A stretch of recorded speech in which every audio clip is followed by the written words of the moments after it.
না না না না না না না মুরব্বি মুরব্বি মুরব্বি মুরব্বি না না না না না না শুনেন শুনেন শুনেন, আমি কিছুদিন আগে একটা পোস্ট করছিলাম যেখানে লিখেছিলাম যে শাকিব খান আরো 10টা বিয়ে করবে। তো আপনারা সেখানে কেউ কেউ বিশ্বাস করেছেন, কেউ কেউ বিশ্বাস করেন নাই, কেউ কেউ বলেছেন যে বুবলির সাথে মিলিয়ে দেওয়ার জন্য এটা সেটা অনেক কমেন্ট করছেন। তো শাকিব খানের 10 নাম্বার বউ পাওয়া গেছে, শুনেন তার মুখ থেকে কথা।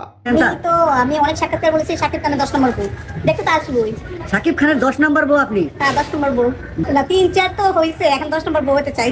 কি এবার বিশ্বাস হইছে মুরব্বি মুরব্বি, এবার বিশ্বাস হইছে শাকিব খানের 10 নাম্বার বউ? আচ্ছা উনি লাস্টে কি বললো, মানে 3-4, তাহলে 3 নাম্বার বউকে চলুন তো একটু 3 নাম্বার বউ দেখে আসি। তখন আমি বলতাম যে ভাইয়া আপনি তাদেরকে জিজ্ঞেস করেন আমি একবারও বলেছি কিনা যে আমি আপনার 3 নাম্বার বউ। আর যদি হয়েও থাকে আপনাদের কি কোনো সমস্যা, সাকিব ভাইয়ের যদি কোনো সমস্যা না থাকতে পারে, আমি মনে করবো যে আপনাদেরও কোনো সমস্যা থাকার কথা না। মুরব্বি মুরব্বি মুরব্বি 3 নাম্বার বউ 3 নাম্বার বউ 3 নাম্বার বউ, ঠিক আছে। তো আচ্ছা প্রথম যিনি বলছে উনি, ওনার বয়স আমার খালার চাইতেও বেশি হবে। আমার খালা বেঁচে আছে এখনো, ঠিক আছে, আমার খালার চাইতেও বেশি হবে। উনি এই বয়সে এই সমস্ত কথাবার্তা সোশ্যাল মিডিয়ার সামনে এসে লাশ শরমের মাথা খাইছে রে, দুনিয়াটা শেষ। মুরব্বি মুরব্বি ভিডিও সরান ভিডিও সরান।